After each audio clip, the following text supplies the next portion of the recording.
llegó la noche 77, ella dijo: he llegado a saber, oh rey afortunado, que el chambelán, dirigiéndose hacia el gran visir Dandan, le dijo: realmente la historia que me acabas de contar es tan extraña como asombrosa, y para corresponder a tu confianza he de anunciarte una nueva que alegrará tu corazón y acabará con todas sus preocupaciones.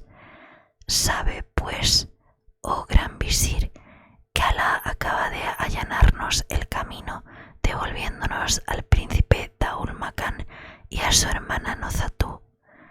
Y al oírlo, el visir Dandan experimentó un gran júbilo y exclamó: oh venerable chambelán, apresúrate a contarme los pormenores de esta noticia inesperada que me transporta al colmo de la felicidad. Entonces el chambelán le contó toda la historia de los dos hermanos y que se había casado con Nozhatú. Enseguida el visir se inclinó ante él y le rindió todos los homenajes, ofreciéndole su lealtad. Después hizo que se reunieran los emires, los jefes del ejército y los grandes del reino que allí estaban presentes, y los enteró de todo. Y unos y otros fueron enseguida a besar la tierra entre las manos del chambelán, rindiéndole homenaje, y le felicitaron, celebrando en extremo aquel nuevo orden de cosas, obra del destino, que combinaba tales maravillas. Después el chambelán y el gran visir ocuparon unos asientos sobre una tarima, y reuniendo a los notables, a los emires y a los visires, celebraron consejo acerca de la situación. Y el consejo duró 1 hora, decidiéndose por unanimidad nombrar sucesor a Daul Makan en vez de ir a Damasco en busca del príncipe Sharkan. Y el visir se levantó enseguida de su asiento para demostrar su homenaje al chambelán, que pasaba a ser el personaje principal del reino, y le ofreció magníficos presentes, deseándole prosperidades, así como hicieron todos los demás. Y en nombre de todos dijo: oh chambelán venerable, esperamos que gracias a tu magnanimidad conservará cada uno de nosotros sus funciones en el nuevo reinado, y vamos a regresar a Bagdad para precederte y recibir como es debido a nuestro joven sultán, mientras tú vas a anunciarle su elección. Y el chambelán les ofreció con su protección el que conservarían sus cargos, y pidió al visir, antes que regresase con el ejército a Bagdad, que le enviase hombres y camellos con tiendas suntuosas, trajes regios, tapices y adornos. Y al encaminarse hacia la tienda de los dos hermanos, notaba el chambelán que aumentaba su respeto hacia su esposa Nozhatú, y decía para sí: qué viaje tan bendito y de tan buen agüero.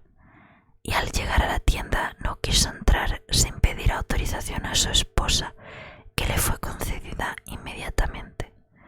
Entonces entró en la tienda, y después de los acostumbrados saludos, les enteró de la muerte del rey Omar y de la elección de Daul Makan, y dijo: ahora, oh rey generoso, no te queda más remedio que aceptar el trono, pues tu negativa podría traerte alguna desgracia por mano del que fuese elegido en tu lugar.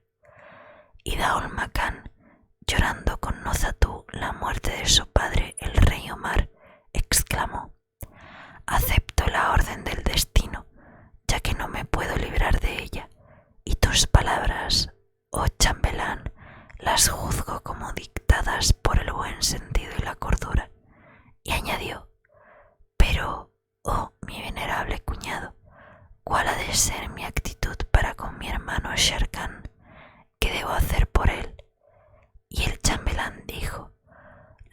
única solución equitativa es repartir el imperio entre los dos y que tú seas sultán de Bagdad y tu hermano sultán de Damasco.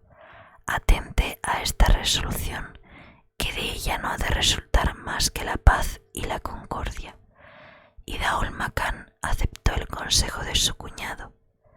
Enseguida el chambelán cogió el traje regio que le había dado el visir y revistió con él a Daul Makán y le entregó el gran sable de oro de la realeza, besando la tierra entre sus manos, y fue inmediatamente a elegir un sitio en que hizo levantar la tienda regia, que era muy amplia, coronada por una magnífica cúpula, toda forrada de seda de colores con dibujos de flores y pájaros, y mandó que se tendieran grandes alfombras, después de haber regado la tierra del alrededor.